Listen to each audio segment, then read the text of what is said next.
Welcome back again. It's Tony Robbins. I'm very excited about this session because one of the biggest challenges for people is everybody wants a better quality of life. Everybody wants life to be greater, but almost all of us get stuck at times where something stops us, something prevents us from doing something that we really are capable of doing. Whether it's turning around our body or shifting a relationship or turning around our finances or maybe just being happy and fulfilled at a different level, we get stuck with a belief of how we're not supposed to be, what we're not supposed to do, what people won't accept, what we're not capable of. Or maybe we get stuck in an emotional pattern of just being pissed off or frustrated or worried or sad or overwhelmed. Sometimes we get stuck, not so much in anything, but some habits of doing things a certain way. And what a breakthrough simply is that moment in time where there's an opening. And the opening can come from a conversation. It can come from meeting somebody that inspires you. It can come from an insight. It can come from watching a movie and being moved emotionally at just that right moment. It usually comes because something kind of clicked inside of us. Something snapped us and made us look at life through a different filter in a different way. And it's a real breakthrough because you take that little insight, that little distinction, that little moment, or maybe that little or big emotion inside of you that says, no more, I'm going to change this. And suddenly you do something to make your life better. You break out of the impossibility of life has to be this way or life is controlling me, and you start to take back control of your life. You start to make the shift that creates the quality of life that you really deserve. Everybody experiences extreme stress at some point in their life. I don't care who we are. Something happens outside our control and it hits our life and it knocks us on our tail. It might be a health stress. It could be something with your family. It could be economic, career. It could be something emotional that happens, biochemical. There's so many things. It could be an environmental situation that has nothing to do with you. Every one of us in our lifetime are experiencing extreme stress. And these days, because of the economy and the way we respond to it, the majority of people are experiencing some form of extreme stress, at least according to polls. Stress doesn't come from the facts. Stress comes from the meaning that we give to the facts. Yes, those things have happened. But the real question is, if we fight what's happened, we got a problem. We got to decide, what are we going to do with what's happened in our life? How are we going to take this? How are we going to mold this? How are we going to turn our life around? Because when you come up with a new meaning, you get a new life. So what are we going to do in this session? Well, in this session, we're going to take a look at something from a different perspective. We're going to ask you this question. What is the single force that controls the quality of your life? If there was one gift our Creator has given us, or the universe, whatever you believe, what is it? What is the one power that you have right now in this moment that can change everything? You have it, I have it, we all have it. It's this one singular individual power that can change anything in our life, regardless of what's happened to us. And I know you know the answer. The answer is the power of choice. The one thing we have in this world is we can't control the events, but we can choose what to focus on, we can choose what things mean, and we can choose what to do. Those three choices, those three decisions really control our life. It's not so much the conditions of our life that control our destiny as much as the decisions of our life. Try for a second to think about something. Think about your life and just think about, are there a few decisions? If I were to ask you 2 decisions you've made in your life, that if you would have made a different decision, you would have had a totally different life. I mean, it may be, a life may have been better or may have been worse, I don't know, but you would have a different life. I'm not asking you to buy into the fact that you should have known the answers. I just want you to see the power of a decision. How is your life better today because of a decision you made years ago, not just negative ones? Think about it. Sometimes a little decision changes your whole life. Like you decide one day to go to a certain school, and you go to that school or to go eat someplace, and you bump into the person that becomes the love of your life. Or you meet someone, and you decide as a result of that you're going to become a photographer or a software engineer or a business person or a doctor, a dentist, whatever. They impacted you, but you made the decision, that's what I really want. That's what my life's going to be about. And that decision has affected so much of your life. What you do, how you live your life, how you spend your time, what you earn or don't earn, who you attract into your life, beliefs you have, all come from some of these little decisions. What you decide to eat from your dinner plate each night certainly determines your physical destiny, right? We all know that, at least to a certain extent. I know there's a certain amount that's genetics, but I'm talking about the stuff you and I can control.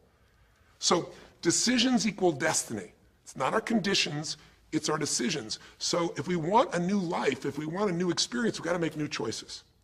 If you don't like the way your career is or your business is, change it. If you don't like your body, change it. You don't like your relationship, change you first, because if you change it, you'll bring you to the next one.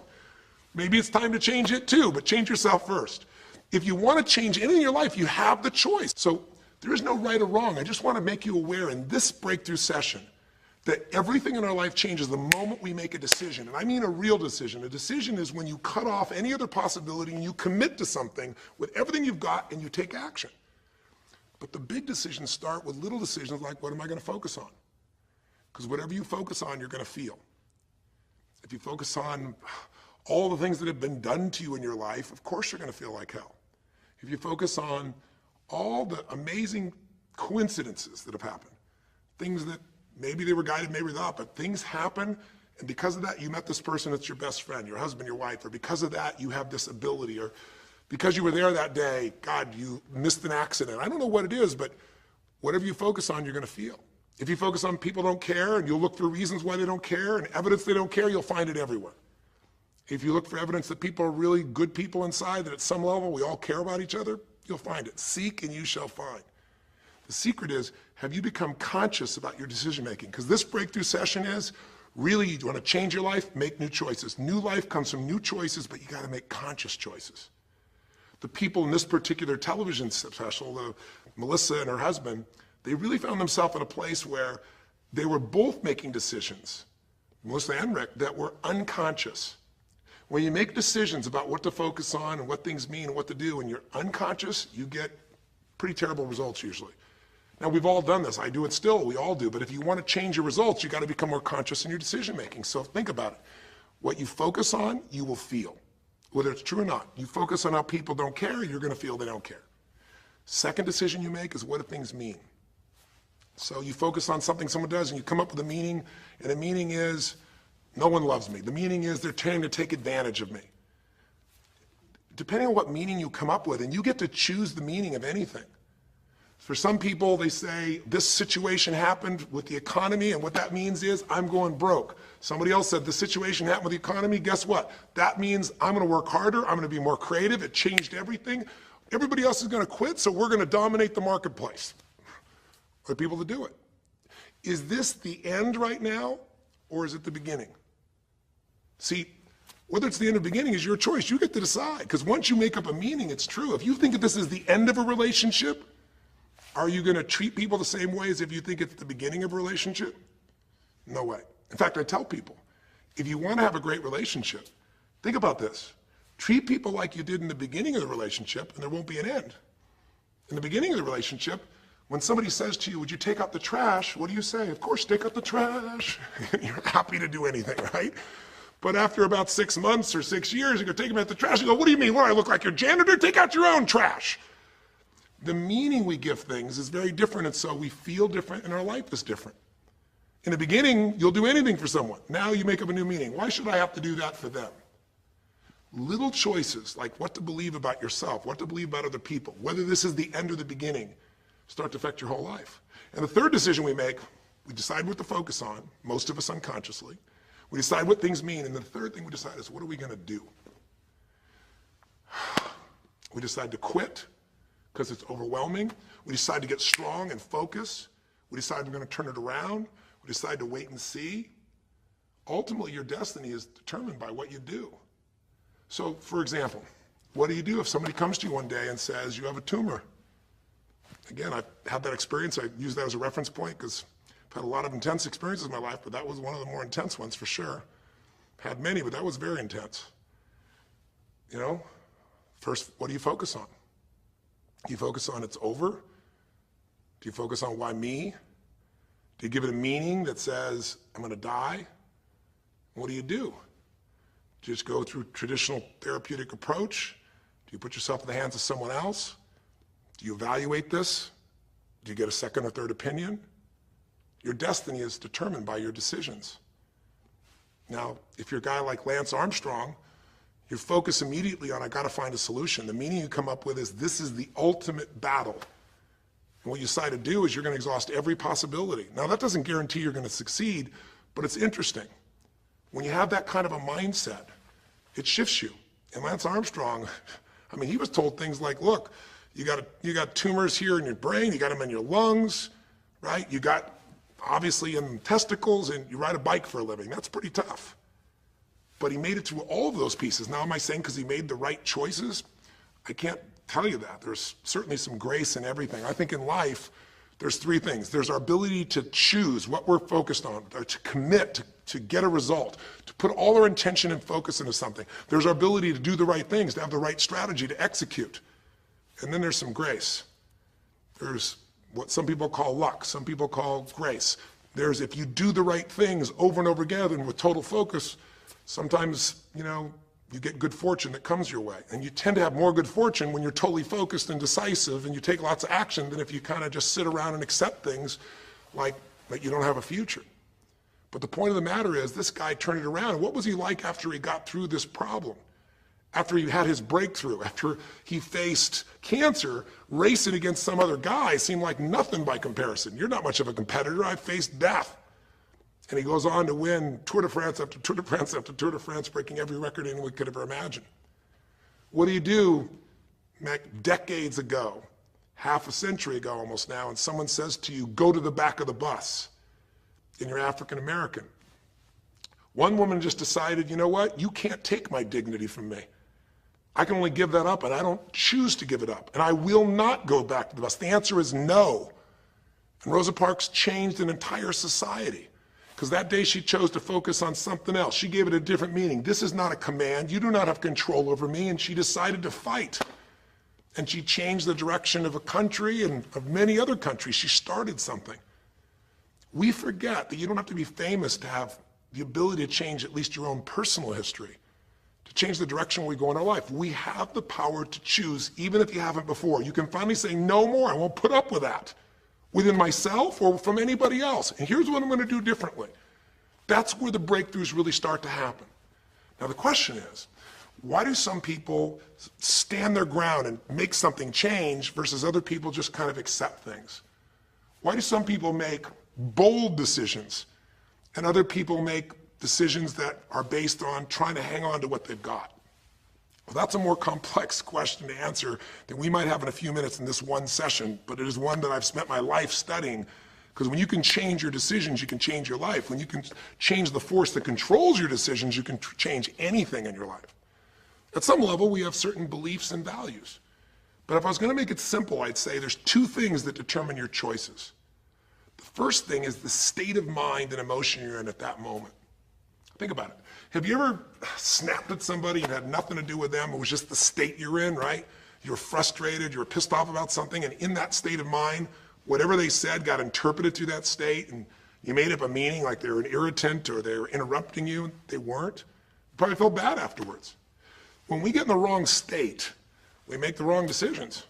When you get in a strong, empowering state, you'll make a better decision.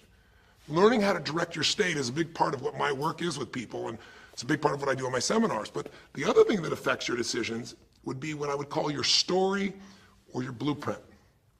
We all have kind of a story about how our life is supposed to be. It comes from a set of life experiences, interpretations. Some people think life is all about getting theirs. Some people think life is about growing and contributing. Some people think life is about making judgments. Some people think life is about saving other people's lives. Some people think life is about being successful. Some people think God is the basis of everything, and the way to know God is to go through life in a very specific way with a set of rules, and they follow it. And that's what they believe. Whatever your story is, whatever your blueprint is just another way of saying whatever you believe is how your life is supposed to be, at some level, we either follow that blueprint or we fight it. If we follow it or we fight it, we're going to find that we're going to bump into things in life where life isn't always the same as we expect it to be or think it should be. And that's where we start to experience stress. So in this session of Breakthrough, when you watched this story and you saw Melissa, you saw the conflict between what she desired most and what she feared most. I really believe life is the dance between what you desire most and fear most. That's where you find where we live our life. The dance between what you want most and what you fear most. That's where all that energy is in life. So what does she want? She wants to be famous. She wants to be able to sing and have everyone hear her voice and be able to touch everyone. She wants to contribute. She wants to share her gift. And she definitely wants to be famous and successful. She needs to be closer to her children. And one of the big challenges in life is oftentimes what we want and what we need are two different things. She has 5 boys. They're all extremely young, as I'm sure you saw. And she has a husband. And while they're all supportive of her going on this journey, somewhere along the line, she lost that connection to what was most important. Now, is she a bad person to make bad decisions? No, good people make bad decisions when they get in lousy states, when our ego gets involved, or when we start believing our story. And here was the story she had. Being a mom's important, but the bigger gift God gave me is my singing voice. And once we get seduced into a particular story and we start to believe it, it takes a hold of our life and it controls all of our choices. And then pretty soon, bad choice on top of bad choice on top of bad choice starts to affect our life. Can you relate? How many times you've made some choices that you wish like hell you would have made a different decision back then, or that no one ever knows the stupid decisions you made? I know I can relate to that. So what I want to talk to you about today for this brief little session is how to break through a crisis. Crises happen, whatever type of crises you go through in your life, and I know you've had many, when we make some choices unconsciously and we get consequences. And we make them unconsciously because we're trying to get what we want. We don't really know what we value most. We don't know what we need. And we find ourselves waking up one day and going, why is my life this way? It's kind of like life is always calling to us to constantly grow and improve. You know, if you're going to look at what's going to make life work, it's really simple. What makes people happy is progress. We're happy when we're progressing. If you're overweight, but you leave today and you say, you know what, this breakthrough thing, what I got out of today for me more than anything else is, I've been stuck waiting for some magical diet, some magical exercise plan, some magical time in the future when we have more time. There is no more time. I don't need to wait for that. I'm just going to make a decision today to get started. I don't need to go out there and go interview 20 trainers and get online. I don't need somebody to give me a perfect plan. I need just to pick up my shoes and start walking. I need to just get somebody behind me who just goes, run! I don't need to wait for perfection. I'm going to do something right now. I choose to get fit. I choose to walk. I choose to run. I choose to go join a club. I'm doing it now. A breakthrough happens the moment you make a new choice. And you don't have to wait. You can just get yourself in a new state. Maybe this tape will get you doing. Or you just have to have a new thought that says, you know what? I made choices in the past. I'm overweight because I chose to eat this and this. I'm not going to eat it anymore. I'm changing now. You can change your whole life real fast with just a few choices. But if you don't make the right choices, eventually you're going to face a crisis. Crisis is when you made so many poor choices that sooner or later life shows up, and instead of asking gently for you to change and improve, to grow, to make progress, to be happy, life, when it's a crisis, now demands change. It isn't asking anymore. We borrowed money as a society and we overspent and we talked about changing and we knew we had to change, and now a crisis happens and guess what? Nobody has a choice. The game has changed. And what crisis does is it melts us down. It melts us down so that we can recast our life. We can remold ourselves. And usually on the other side, our life is greater because as we go through that crisis, we have to grow. Everybody wants change. Nobody wants to do it. Everybody, I should say, wants progress, but nobody wants to change. Everybody wants their life better, but nobody wants to do the push-ups, the running, have the economic or emotional discipline to make it happen. But if you're watching this right now and you're still with me, some part of you wants more. And I'm saying to you, choose it. And the way you're going to choose it is really simple. If you're in that crisis, what keeps you in the crisis is probably because you're being reinforced. Most people, they overeat, or they smoke, or they drink, or they yell at people. They keep doing it because they're rewarded. Whatever gets rewarded gets reinforced. Whatever habit or behavior is reinforced becomes a habit, and then pretty soon, do it long enough, it becomes part of your personality, and pretty soon you think it's who you are, and you just keep living that way. I mean, it's easy to see this in other people, right? It's easy to see how messed up they are and how easy they could if they just make some new choices. All you gotta do is turn on the television, some news program, some entertainment program, and you'll hear detailed descriptions about some person who is very powerful celebrity who is doing some stupid thing. Why do we see all this stuff on television? Why do we hear about every person you can imagine, from Lindsay Lohan to Britney Spears to all the way back to the old days it was Elvis or Michael Jackson or whoever it is that's in the news today in this stage of life in your country as you're watching this? It's because we want to see other people who make bad decisions so we can feel better about our own. But the reason those people don't change, Lindsay Lohan, she's got another DUI. She's putting herself at risk. She's putting other people at risk. She could kill someone. If she goes to jail, it's supposed to be 90 days. But here's the consequence. It goes to 2 weeks. And before she even gets out of the jail, she makes a deal for an interview and gets paid $1 million when she gets out for the interview. What do you think the chances of her changing when her bad behavior gets her $1 million, and I don't know if she even makes that for that much time of acting at this stage? What do you think the chances are when people around her say it's not your fault, it's not fair, they treat you unfairly? As long as we have the decision that we're not responsible, it's not our fault, we can't change anything. We have no power. So I don't know if by the time you watch this if Lindsay will have changed, but if she did, it'll be because the enablers are gone, she's taken responsibility, and she's found something she values more than attention and money for bad behavior. Now, it's easy to look at that with her, but what about you and I? Where are you and I addicted to our problems? Where are you and I reinforced? So many people, when they have a big problem, listen, if things are going well, you say, oh, it's going so great. Your friends go, well, that's great. And after a while, they go, well, easy for you. But if you got a problem, people go, hey, I understand, and they connect with you. Where do we get addicted to our problems? If you want to make a new choice, if you want to make a new decision today, if you want to have a breakthrough in some area of your life, you got to give up the story that it's not your fault, and you got to give up the attention and the love and the connection and the commiserating that comes with it with other human beings. Here's how you change. 5 simple, quick steps, and then I'm going to give you a little tool that if you want to, you can go online and really make a change with. If you're going to change your life, step 1, I don't care if something has happened to you. You know, somebody has spilled oil all over where you fish. It's horrific. It's disgusting how they've dealt with it, but it's happened and you got to deal with it.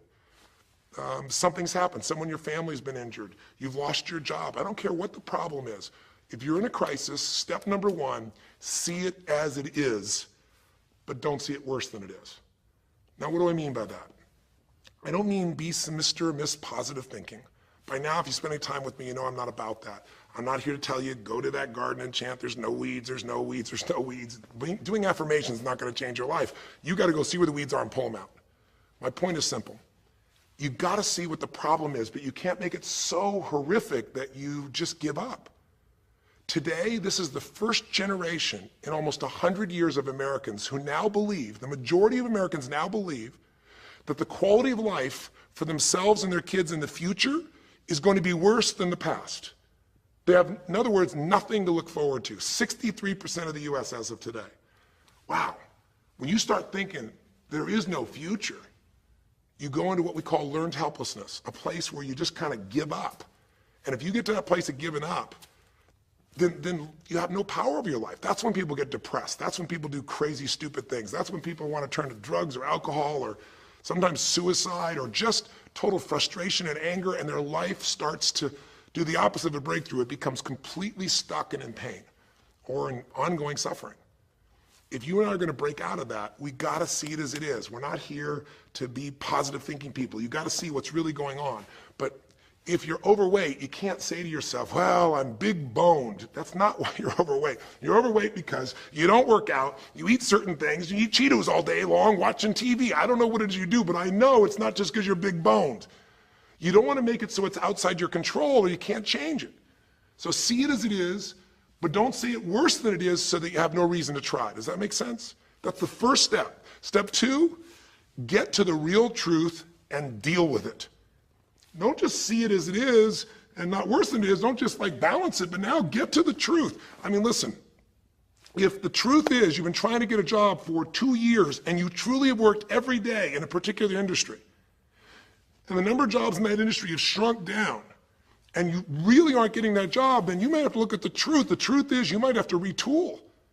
You might have to say, gosh, you know, the industry I'm in is gone. I mean, gross, simplistic example, but for years, vinyl records were around for 85 years. And it was a gigantic industry. And things came and went. During the vinyl record time, what happened? Well, there was, remember those 8-track tapes? Are you ancient enough to remember those things? Maybe you know somebody remembers those things. These big boxes, you push them in and out. Yeah, 8-tracks came and went, vinyl records were still here. And then cassette tapes came, right? And cassette tapes were smaller and more compact and more convenient and more seemingly indestructible. And they came over here and vinyl records were still selling like crazy. If you had a job in vinyl records, you kept it. But then a little thing came along called the CD. And when that happened, almost overnight, you saw an entire industry that's been around almost a century was gone. If you were the guy that worked in the vinyl record factory and knew everything about it, it was the second generation, didn't matter. It was over. And now we laugh about a CD, right? Because everything in this digital world you can have instantly. Who wants to put on a CD? Pretty rare, still available. In vinyl records, maybe there's a small market of people that are collectors, but it's gone. My point is, if you're in the vinyl record business, you got to tell yourself the truth. You got to see it as it is, not worse than it is, but you also got to get the truth and deal with it. You got to deal with the cards you're dealt. You're going to have to retool. You're going to have to change something. You might have to move. If you live in the Gulf, and I don't support anything that's happened there, who could? It's unconscionable what's happened with BP. But if you live in the Gulf and you're a third generation fisherman, and you fish for oysters and they're dead, you better get to the truth. Are they going to be dead for 2 years or 10 or 20 to the best of your ability? And you might say, well, I can't do anything else. I can't. I'm a third generation. This is all I know. Yes, you can. Get to the truth and deal with it. Deal with the card you're dealt with. You got to deal with it, sure, I'm sure legally, but in the meantime, you got to take care of your family. I'm not saying this off the cuff easy because I've been in those situations where it's impossible, it's unjust, it's wrong, but I still got to deal with it just like you. Am I making sense? It's like, you might say, I've lived here my life. You might have to move. You might have to fish someplace else. You might have to, I know you still got to deal with all the consequences, but you got to take back control of your life. There are unjust things that happen, but you got to take control. Easy for me to say, I'm not sitting in your shoes. I get that. But who hasn't experienced some form of injustice someplace? Who's not dealt with something unfair? Who's not dealt with something that wasn't meant to be unfair, but it affected your entire life, your career, your finances, whatever? You got to tell yourself the truth, and you got to get to those dealing with the reality right now. The longer you wait, the longer the crisis will be. If you're having an economic crisis, got to deal with it. Got to downsize, right size, do whatever it takes. And I say, okay, Tony, well, so far you're telling me don't allow myself to make it so bad I don't try, see it as is, but don't make it worse than it is. And you're telling me get to the truth and deal with it. Well, that's nice, but how do I do that? Maybe the third step, more than just getting the role model, maybe to be more specific, is get a vision first. Get a vision and get strong. That's what I think your third step should be. You first tell yourself the truth. Yes, see it as it is, not worse than it is. Tell yourself the truth and deal with it. But the way to deal with it is say, what am I going to go for? There's got to be a compelling future.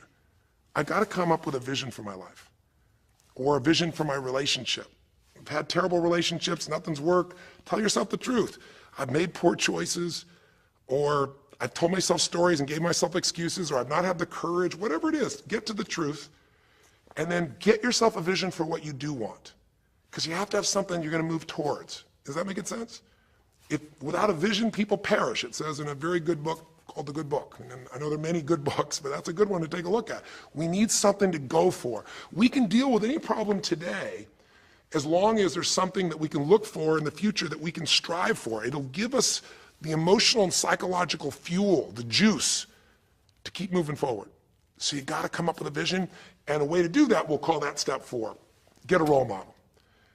You might get the vision from a role model. You might get the vision just from coming up with a new idea. But in order to figure out how to go from where you are to where you want to be, to close the gap from where you are to where you want to be, it's best to learn by other people's experience whenever you can. So get a role model, get their strategy, and go to work. Get into action. So I'll give you an example. Years ago, when I was first starting to try to figure out how to build myself financially, I grew up at a time when, just as I was starting to do well, this big recession happened. And I remember I was like 29, 30 years old, I think, and maybe 31. And I was doing okay. And then all of a sudden, there were all these business challenges because we went through this severe recession back in those days. And I remember at the time, everybody was downsizing and freaking out. And I thought, you know what? I don't want to just settle for this. I want to find a way to do well. Who's done well in really tough times? And so I started doing my homework. And in those days, you didn't go out and use the internet the way you do today. You couldn't access all that information. We actually went to libraries and did research in traditional ways. I'm ancient enough to remember those days. And I started hearing about this man named Sir John Templeton. Very famous man. He's a man who became a multi-billionaire as an investor. He started with nothing. But what was interesting is when I started to find out about his story, because here's a guy that when he's a young man, he's called Sir John Templeton now. He was actually an American originally. And he wasn't Sir. He came from a very poor family. And he just decided that in his life, He wanted to not only do well financially, he wanted to do so well he could help other people at any level that he wanted. And today, by the way, he's passed, but before he did, he created the Templeton Fund, and he also created a fund that now delivers money, gives money each year at the Templeton Prize to people that do good spiritual works, and it's larger than the Nobel Prize, and it continues to go on. But the guy started with nothing, and here's how he did it. Listen to me now. The reason I look for him as a role model is because he made all his money in the worst of times. He made all his money when people were going through the equivalent of the deepest recession or depression possible. His whole belief was, and this is different than almost anybody else you see around you, was pessimism was the secret to success. That what he wanted to do was make money when people were most pessimistic. Because when people are optimistic, they want you to pay for their house a huge sum of money. But as they start getting more and more pessimistic, where pretty soon they think they can never, the house is the worst thing to have, they'll virtually give you the house. They'll virtually give you the business. And so he made all his money starting in World War II. When the war broke out, when Hitler invaded over in Europe, he took all the money he had and borrowed a total money of $10,000, a total amount. He bought with $10,000 every stock on the New York Stock Exchange that was $1 or less that he thought might be useful, including some companies that looked like they're going to be bankrupt. But he did it when people were the most pessimistic. Because if you recall, it looked like Hitler was going to take over. It didn't look like we were all going to be the winners. It looked like Hitler was going to dominate. And when people were that scared, they would give up anything they had just to get a little bit back. And so he bought all this stock that eventually made him a multi-billionaire. He became a billionaire because after things changed, after the war, just 5 years later, and the economy started to surge, everything changed for him. Where do you think he invested next after World War II? Where was a country that was pummeled, that was down, the factories were basically turned into mud? Japan. You could buy things for pennies in Japan that would have cost you hundreds of thousands of dollars before, and he did. When everyone was most pessimistic, he went and did well. And then he sold when the 80s surged and when everybody thought Japan was the greatest country on earth and had the biggest businesses. He sold and made his maximum profit when people were overly optimistic. He did the same thing down in South America when inflation went crazy. This man spent his entire life basically having a strategy of how to succeed when everybody else was scared. I tell you that because he's a role model. What he did, how he did it, it's all in writing, it's crystal clear. You could do the same. But you won't be able to do it when you're telling yourself the sky is falling and it's over. When you see it worse than it is, you'll just give up. You won't do it if you don't tell yourself the truth is, you know what, this system isn't working. I got to do something. I got to change my finances. I got to change my job. I got to reach. If you don't tell yourself the truth and deal with the truth, the real truth, nothing's going to happen. You won't ever even think about a guy like John Templeton if you don't have a vision that says, I don't care how the environment is, I'm going to find a way to do well. And you won't do well unless you get a strategy based on a role model who's really done it. My whole thing is this: if anybody has something you want, they aren't lucky. They did something. If you model them, if you take similar steps, you can produce a similar result. Make sense? And then finally, the fifth step, look, if you're in a situation where you see it as is, but not worse than it is, if you've told yourself the truth and you dealt the cards you're dealt with and just decided you're going to change it and you're willing to do what's necessary, if you put yourself in a place where you got a new vision and you've gotten yourself strong, if you got a role model and you got some strategy and you got yourself into action, step 5 is give much more than you expect to receive. Simple as that sounds, if you find a way to meet people's needs in business, in an intimate relationship, meeting your kids' needs, anybody's needs, the whole game changes. What happened here when all of a sudden, Melissa finds herself coming home and all of a sudden she finds out that while she's gone, her kids now don't want to talk to her boys, her husband has had an affair. Well, none of that could change if she would have just said, you know what, my whole life is over, I'm done. And oh, by the way, I've just lost my career too because while I'm busy trying to deal with my family, I didn't finish the record, so I lose my record deal. And oh, by the way, we don't have any financial stability, now we're losing our house. If that family would have just said it's over, if Melissa or Rick either just said it's over, it would have been over. But they told themselves the truth. We got severe problems here, but they didn't make it worse than it was. They didn't say we can't turn it around. And then they got to the truth of the infidelity, the truth of her addiction to going after fame instead of being a mom, the truth that neither one of them had been really competent at parents and had not given the energy to the kids that they deserved. The truth will set you free, but first it'll piss you off. The truth, it doesn't feel good, but not feeling good is sometimes where you get your drive to change things. They started looking around and said, we don't have the skill to even manage our house, much less our finances. We got to do something different. We got to focus on our kids. We got to focus on turning things around. We got to turn our relationship around. But that wouldn't have worked unless they got a vision of starting to see, it could happen. And that's what I helped them with. I helped them get to the truth. I helped them to stop over-exaggerating. I got them to a place where they got to see that this relationship could be back alive and passionate, and that these kids deserve both their parents, and that she really could be a great mom, and that maybe in the end she could even still have her singing career and enjoy it too, that she didn't have to give it all up. And I'm really proud of her. She did it because she found a role model. She got a vision, but she got a full role model. And the man that she works with today is a man that's sold, I think now 5 million or 10 million records. And most people outside the country business don't know his name. He's her mentor now. He's made music with, Willie Nelson, with just about anybody you can imagine in the business. And he's done it for all these years, but he's never left the central part of Texas because that's where his family is.